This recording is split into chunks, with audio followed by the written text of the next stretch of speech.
요즘 산상수훈 말씀을 묵상하면서 이런 생각이 들었습니다. 요즘 같은 날씨에 산에 올라가서 예수님의 말씀을 배운다면 얼마나 좋을까 생각을 한번 해봤어요. 설교를 쓰는데 날씨가 너무 좋더라고요. 사무실에 앉아 있는데 너무 나가고 싶었지만 또 설교를 써야 됐기 때문에 또 사무실에서 설교를 열심히 썼습니다. 그러면서 예수님의 말씀을 듣기 위해 산으로 몰려 들어온 사람들에 대해서 한번 생각해 봤습니다. 그 당시에 사람들이 그때 날씨가 어땠는지는 정확히 알 수 없겠지만 또 어떤 마음을 가지고 예수님 앞으로 나왔을까 이런 생각을 한번 해봤어요. 정말 예수님의 한 말씀이라도 듣기 위해서 간절한 마음을 가지고 예수님 앞으로 나오지 않았을까라는 생각을 하게 됩니다. 그러면서 매주 드리는 예배 가운데 우리의 마음과 또 예배를 대하는 우리의 삶의 자세가 어떠한지를 한번 돌아봤으면 좋겠습니다. 예수님 앞에 나왔던 사람들처럼 정말 간절한 마음으로 예배하고 있는지 돌아보고 오늘 드리는 예배가 그러한 예배가 되기를 소망합니다. 오늘 팔복의 세 번째 말씀입니다. 심령이 가난하고 또 애통한 자로서 그렇게 살아가고 계신가요? 이러한 삶의 자세가 세상적인 관점에서 보면 그렇게 환영받는 삶의 태도는 아닙니다. 그렇게 우리가 의식하지 않으면 늘 우리가 심령이 가난하거나 애통하지 않은 상태로 살아갈 확률이 더 큽니다.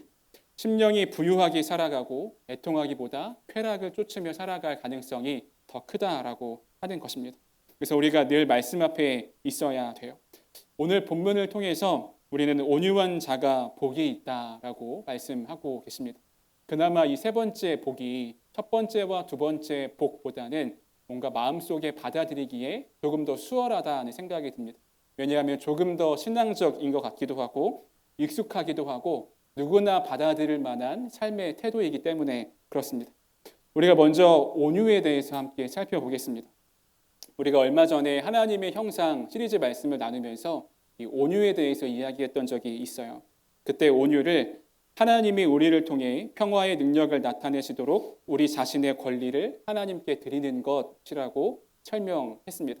하나님이 우리를 통해 일하시도록 나의 권리를 하나님께 내어드리는 것, 그것이 온유예요. 하나님의 주권을 믿기에 온유한 삶을 살 수 있다라고 하는 것입니다.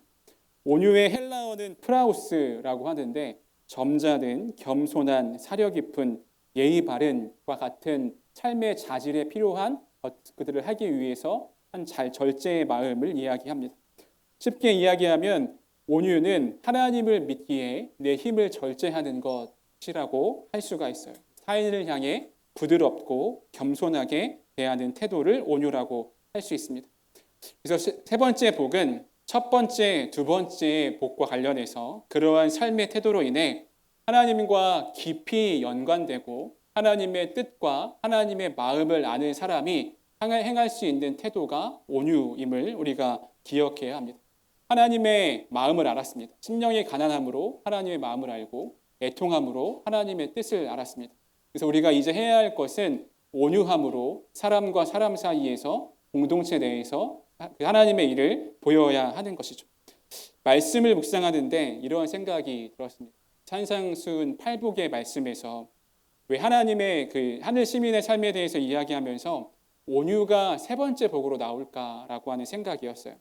로마라는 거대 제국 앞에서 하나님 나라를 살아가야 한다라고 하는 것을 가르치기 위해선 조금 더 원대하고 거창한 것을 이야기해야 하지 않을까 하는 생각이 들었기 때문에 그렇습니다.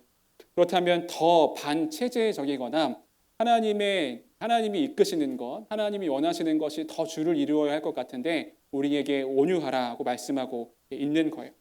세상을 변혁해 가기에는 너무 연약한 모습이지 않은가라는 생각을 하게 됩니다. 우리가 하나님의 마음과 계획을 한번 생각해 봅시다. 하나님의 마음과 계획은 원대하십니다. 나 한 사람을 위해 예수님이 십자가에 달려 돌아가시기도 했지만 그 십자가는 우리 모두를 위한 것이기도 하고 모든 피조물을 위한 것이기도 합니다. 그렇다는 것은 우리가 이 땅에서 그리스도인으로 살아가고 하나님 말씀을 실천하며 살아간다라고 하는 것은 나 혼자 구원받고 나 혼자 행복하기 위함이 아니라 모든 인류, 모든 피조물들이 그렇게 살아가기를 원하는 것이라는 것입니다. 이 땅 전반 곳곳에서 하나님의 말씀과 정의가 이루어지는 일에 우리가 쓰임받아야 한다라고 하는 것이에요. 그래서 그리스도인의 궁극적인 목적은 우리가 천당 가는 데 있지 않고 하나님 나라를 살아가는 것, 이 땅에서부터 하나님 나라를 살아가는 데 있습니다. 그렇다면 우리가 이 땅에서 하나님 나라를 살아가는 모습을 나타내고 보여줘야 할 책임이 그리스도인에게, 교회에게 있다라고 하는 것입니다. 하나님은 그 책임을 우리 한 사람 한 사람에게, 그리고 교회와 공동체에게 주셨어요. 그래서 교회는 서로를 깊이 사랑하는, 세상에서 볼 수 없는 사랑하는 공동체가 되어야 하는 동시에 이 땅을 하나님 나라로 변혁해가는 믿음의 공동체가 되어야 한다라고 하는 것입니다. 이러한 공동체에서 가장 혁명적인 모습이 온유이지 않을까라는 것을 말씀을 묵상하면서 생각하게 됩니다. 세상의 방식과 가치대로 서로를 보지 않는 것이죠. 어느 정도의 학력을 가지고 있는지, 어느 회사에 다니고 있는지 이런 것으로 서로를 판단하지 않는 것입니다. 하나님께 주권을 맡겨드리고 서로를 온유하게 대하는 혁명적인 공동체의 삶이 있어야 한다고 하는 거예요. 그래서 우리는 공동체 내에서 먼저 온유함을 훈련해야 합니다. 당연한 얘기를 당연하게 한번 해볼게요. 산상수훈의 말씀에서 예수님은 원수까지도 사랑하라 라고 말씀하셨습니다. 그럼 이 사랑을 가장 먼저 어디서 찾을 수 있어야 될까요? 교회에서 찾을 수 있어야 되죠. 예수님을 주로 삼고 예수님을 따라가는 사람들인 교회에서 원수까지 사랑하는 사랑의 부분을 볼 수 있어야 됩니다. 예수님을 따른다고 모인 사람들에게서 아무런 사랑을 보이지 않는다면 어떠한 능력이 있겠으며 사람들이 무엇을 보고 배울까 생각이 들어요. 이어지는 말씀에 보면 산상수훈의 말씀에 형제에게 라가라 하는 자마다, 이게 그 당시의 욕설인데 지금 우리식으로 하면 바보 정도 되는 욕입니다. 그렇게 심한 욕은 아니죠. 형제에게 바보라고 하는 자마다 지옥불에 떨어질 것이다 라고 말씀하고 있습니다. 그런데 교회 가보니까 죄다 싸우고 있는 거예요. 세상에서처럼 넷이 있다가 한 명이 화장실 가면 그 화장실 간 사람 욕하고, 또 누가 또 가면 또 그 사람 욕하고, 이런 모습이 혹시 교회에 있다면 우리는 아무런 능력도 세상에 끼칠 수 없을 것입니다. 그렇기 때문에 하나님을 향해 심령이 가난하고 애통한 자가 공동체를 향해, 이웃을 향해 온유할 수 있다, 온유해야 한다라고 하는 것입니다. 이러한 온유가 우리 가운데 너무너무 필요한 것이죠. 그런데 우리가 생각해 봐야 할 것은 우리 안에 얼마나 이 온유한 태도가 담겨져 있는가라고 하는 것을 생각해 봐야 합니다. 어느새 이러한 단어들이 우리 가운데 굉장히 추상적이게 되었습니다. 우리가 서로 사랑하자, 온유함으로 대하자, 그냥 좀 좋게 대하자 정도의 것으로 생각하게 되고 더 깊은 실천이 우리 가운데 없을 때가 많이 있어요. 그래서 제가 오늘 말씀을 준비하면서 아주 구체적인 실천이 우리 가운데 있으면 좋겠다는 생각이 들었습니다. 건강하게 공동체 내에서 대화하고 소통하는 것이 이루어지면 좋겠다. 형제 자매들과 어떻게 대화해야 하는지, 나와 다른 생각은 어떻게 받아들이고 비판은 어떻게 받아들이고 순응해야 하는지를 함께 우리가 계속해서 훈련해 갔으면 좋겠어요. 여러분에게 한 가지 소개하고 싶은 게 있는데 들어본 분들도 있을지 모르겠습니다.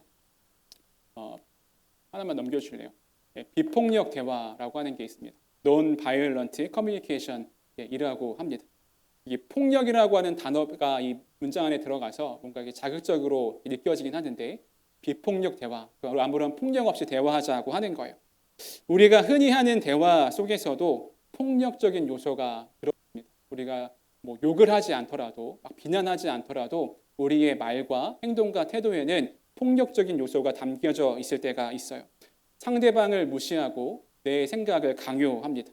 타인의 이야기를 듣지 않고 상대방을 탓합니다. 존중하지 않습니다. 이런 것을 다 폭력적이라고 이야기할 수 있습니다. 태도나 표정으로 또 몸짓으로도 폭력적이게 행할 수 있는 거죠. 대화할 수 있는 거예요. 비폭력 대화의 말뜻은 말 그대로 폭력적이지 않게 말하는 것이지만, 그것의 핵심은 단순히 말투를 부드럽게 하자, 상대방이 듣기 좋게 하자라고 하는 것을 넘어서서 상대방을 진정으로 이해하고 그리고 나 자신도 진실하게 표현하는 대화법이라고 할 수 있습니다. 이것은 미국의 심리학자 마셜 로젠버그가 개발한 소통 방식이고, 비폭력 대화라고 쳐보면 책이 있어요. 이 사람이 쓴 책 한번 보면 좋을 것 같습니다. 아주 간단하게 이 비폭력 대화의 핵심 네 가지를 설명해 드릴게요. 첫 번째는 관찰입니다. 판단이나 평가 없이 있는 그대로 사실을 말하는 거예요. 누군가 약속 시간에 늦게 왔어요. 여러분 뭐라고 하세요? 왜 늦었냐고? 왜 물어봐야지 왜 늦었냐고? 넌 어떻게 맨날 늦냐? 이렇게 이야기합니다. 좀 친한 사람이 사이면 좀 더 과격하게 이야기할 수 있겠죠. 그런데 사실은 뭐냐면 이 사람이 오늘 약속 시간보다 10분 늦게 온 거예요. 그러면 네가 오늘 10분 늦게 왔구나라고 하는 것을 이야기해요. 두 번째는 느낌입니다. 그 상황에서 내가 느끼는 감정을 솔직하게 표현하는 거예요. 내가 약속 시간을 기다리는 게 불편했다라고 이야기하는 겁니다. 이게 예시 문장이어서 약간 오글거리시죠? 일상생활에서 이렇게 대화하시는 분은 없겠지만 그래도 이 의미를 잘 기억하시면 좋겠어요. 세 번째는 욕구입니다. 내 감정 뒤에 있는 욕구나 필요를 인식하고 말하는 거예요. 나는 우리가 서로 약속을 지키면 신뢰가 생긴다고 느껴. 이렇게 이야기할 수 있고, 네 번째는 요청입니다. 비판이나 명령이 아닌 구체적이고 긍정적인 요청을 상대방에게 하는 거죠. 앞으로는 약속 시간에 맞추려고 노력해 줄 수 있을까? 뭔가 그 영어 번역해 놓은 교과서에 나온 것 같은 문장처럼 느껴지지만 이와 같은 이 네 가지의 의미를 담긴 그 대화를 해나갈 수 있으면 좋겠다 생각이 듭니다. 이러한 대화를 통해서 내 감정과 욕구를 솔직하게 표현하면서도 상대방을 탓하거나 조정하지 않고 서로의 인간적인 필요를 존중하는 대화를 해나가는 것이죠.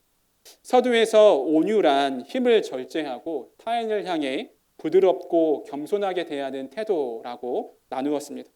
이렇게 대화하는 방식은 온유함의 실천적인 표현, 언어적 실천이라고 할 수가 있습니다. 내가 화난다고 화내는 것을 막 쏟아내면서 이야기하는 것이 아니라 나를 이해하고 상대방을 존중하면서 이야기하는 것이죠.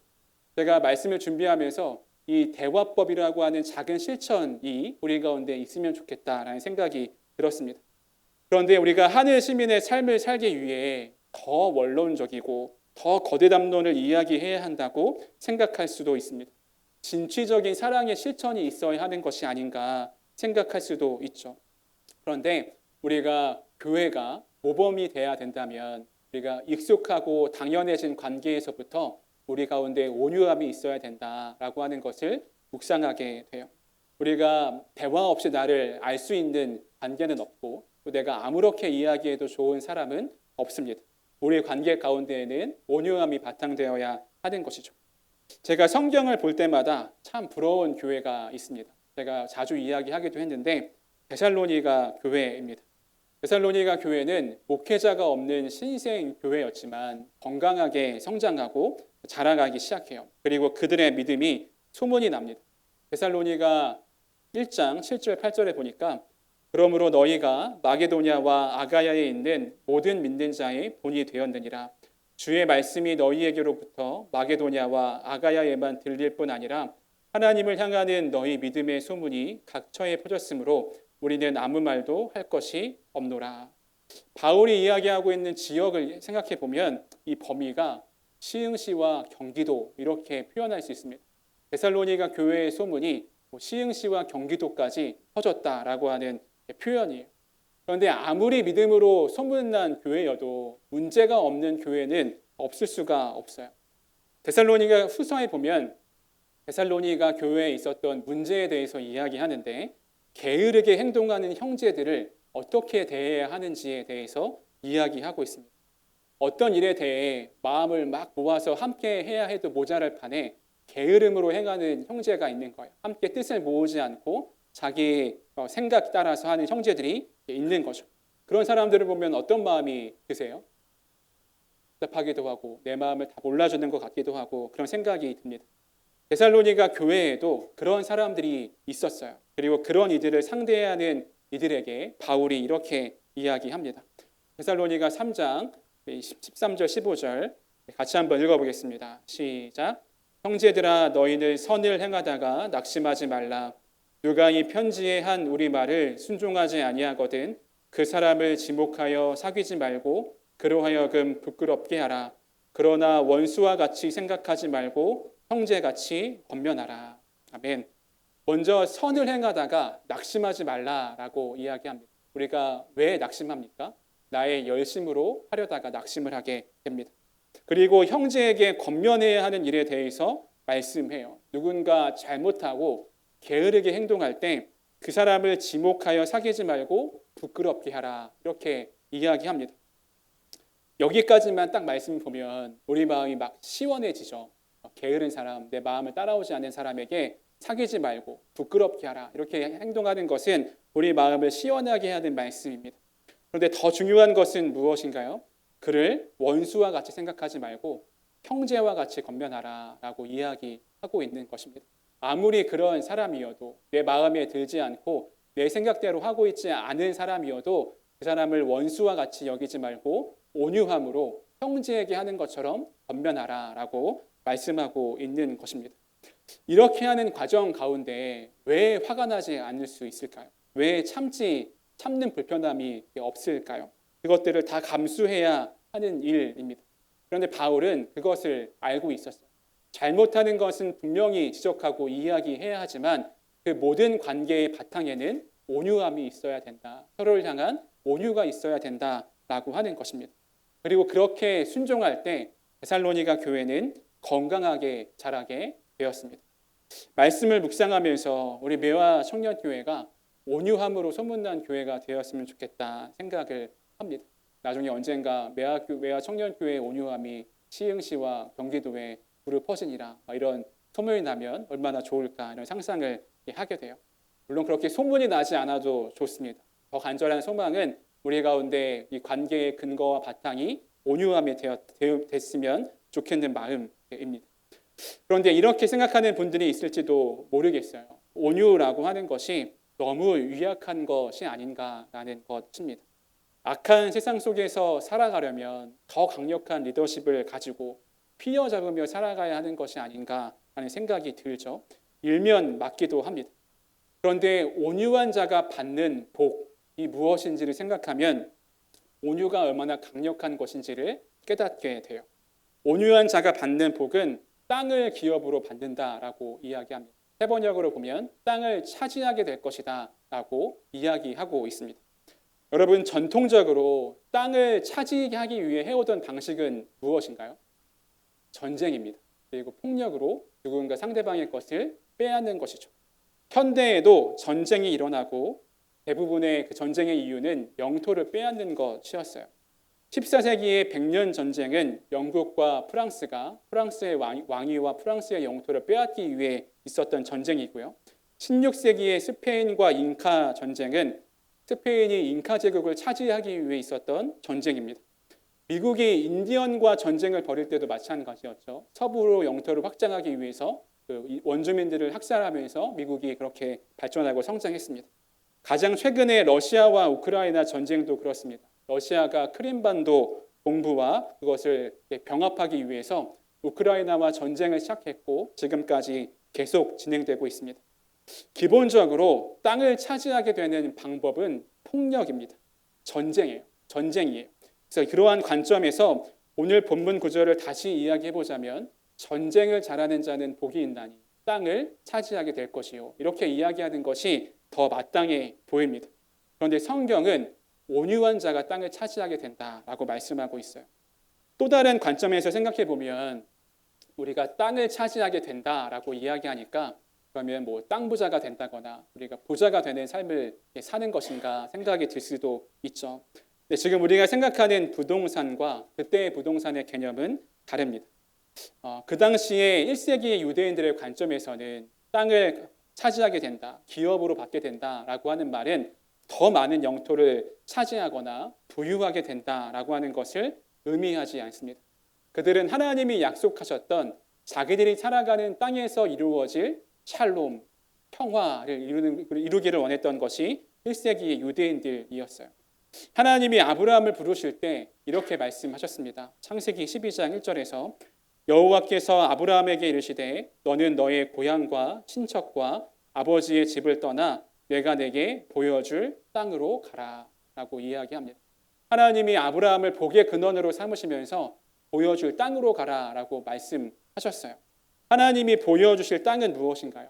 강력한 나라, 광활한 영토를 의미하는 것이 아닙니다.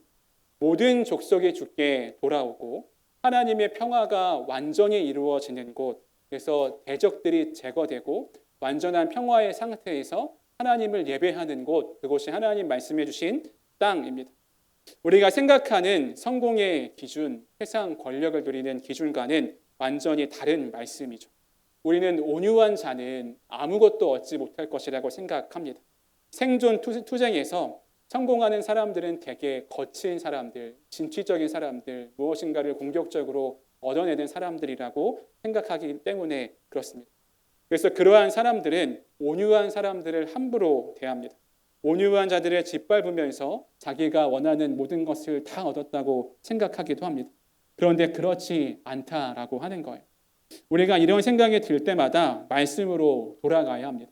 우리가 시편 37편을 보면 이 땅을 차지하는 이야기가 굉장히 많이 나옵니다.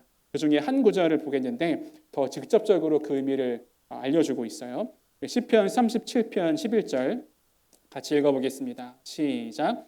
그러나 온유한 자들은 땅을 차지하며 풍성한 화평으로 즐거워하리로다. 아멘. 학자들은 예수님이 팔복을 이 구절을 인용해서 사용하셨을 것이다 라고 주장하기도 합니다. 온유한 자는 땅을 차지하게 되어 그리고 그 땅에서 풍성한 화평으로 즐거워합니다. 온유한 자가 누리는 복은 하나님이 허락하시는 땅, 우리가 살아가는 삶의 터전과 현장에서 풍성한 화평으로 즐거워하는 삶을 사는 것이다 라고 하는 것입니다. 우리가 살아가는 집, 가정에서의 관계, 학교, 직장, 일터, 우리가 관계 맺는 모든 관계에서 화평으로 즐거워하게 하는 것이 하나님의 뜻이라고 하는 것이에요. 이렇게 말씀을 묵상하다 보니까 온유야말로 가장 강력한 삶의 태도라고 하는 생각이 듭니다. 하나님을 경외하기에 할 수 있는 태도인 것이죠. 내가 무엇인가를 얻어내기 위해서 악착같이 살아가는 사람들은 자신의 열심으로 살아갈 수 있긴 하겠지만 그렇게 살아가다가 지치기도 하고 내가 원하는 것을 얻지 못할 때 실망하기도 합니다. 쉽게 화를 내고 분을 내기도 하고 자기를 주체하지 못할 때도 있습니다. 그렇게 하는 사람들이 강한 자 같지만 사실 속을 들여다보면 상처와 아픔이 가득합니다. 나를 숨기려다 보니까 화를 내기도 하고 우울한 마음이 들기도 하는 것이죠. 그런데 온유한 자는 세상적인 관점에서 볼 때 연약한 자 같지만 땅을 차지하며 기뻐하고 즐거워할 수 있는 가장 강력한 자임을 말씀을 통해 우리가 보게 됩니다. 우리가 계속해서 온유한 삶을 택하며 살아갈 수 있기를 소망합니다. 이제 한 주간 그 삶이 또 시작될 텐데 우리가 오늘은 목장 모임이 따로 없어서 목장에서 그것을 연습해 볼 기회는 없겠지만 이번 주 한 주간 만나는 사람에게 내가 온유함으로 대하기를 한번 결단하고 그렇게 행동하고 대화해 보시기 바랍니다. 내가 언어적으로도 비언어적으로도 폭력을 행하지 않고 내가 정말 온유함으로 사랑의 말을 전하는 우리가 되었으면 좋겠습니다. 말씀을 마무리하겠습니다. 그러면 우리는 어떻게 온유해질 수 있을까? 예수님의 말씀입니다. 우리가 지난번에도 봤던 말씀인데 마태복음 11장 29절입니다. 우리 같이 한번 읽어보겠습니다. 시작. 나는 마음이 온유하고 겸손하니 나의 멍에를 메고 내게 배우라. 그리하면 너희 마음이 쉼을 얻으리니. 아멘. 우리가 잘 알고 있는 말씀이죠. 나는 마음이 온유하다. 예수님께서 말씀하셨습니다. 우리는 계속해서 온유하신 예수님의 성품을 묵상하고 그 길을 따라갈 때라야만 온유한 삶을 살 수 있게 돼요. 예전에 이런 운동이 있었습니다. 예수님이라면 어떻게 하셨을까를 늘 생각해보자. 내가 어떤 문제 앞에 있을 때, 관계의 어려움에 있을 때 예수님이라면 어떻게 하셨을까? 그래서 영어로는 WWJD, What would Jesus do라고 이야기하는데 예수님이라면 어떻게 하셨을까를 늘 묵상하다 보면 우리가 예수님처럼 그렇게 살아갈 수 있다고 하는 거예요. 복수보다는 용서하시고 가난한 자들을 외면하지 않고 함께 하십니다. 권력과 부딪힐 때 진리를 말하고 침묵도 감당하셨습니다. 소외된 자와 만날 때 손을 내밀고 존중하셨어요. 3년간 자신을 따라왔던 제자들이 다 예수님을 배신하고 십자가 앞에서 도망갔을 때 그들을 버려두지 않으시고 부활의 아침 찾아가셔서 조반을 차려주시고 용서해 주시는 것이 예수님의 삶이었습니다.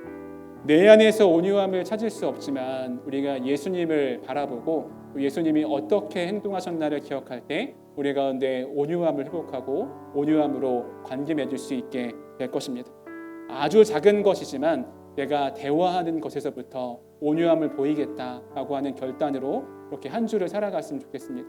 그래서 온유한 자가 누구인가 물어볼 때 우리가 당당하게 내가 그 온유한 자입니다 고백할 수 있는 우리 모두가 되기를 주님의 이름으로 축복합니다.